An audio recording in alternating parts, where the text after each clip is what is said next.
చాలా గొప్పగా ఈ శుద్ధి కార్యక్రమంలో పాల్గొనాలని, గంగ శుద్ధి అయితే భారతదేశం అంతా శుద్ధి అయినట్లే.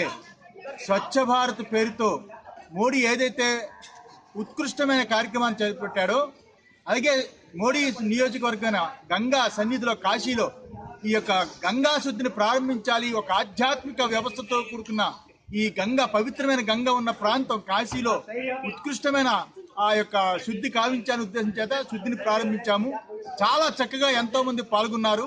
ఈ గంగా శుద్ధితో పాటు గంగా, యమున, కావేరి, గోదావరి అన్ని తీరాలు కూడా ఆ నదుల యొక్క శుద్ధులు జరగాలి.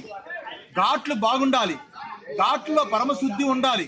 ఇంతవరకు ఘాట్లు అల్లకల్లోలంగా చేశాయి అనేక రకమైన ఇతర రాష్ట్రాల నుంచి ప్రజలు కానీ, అలాగే ప్రభుత్వాలు కూడా పట్టించుకోలేదు.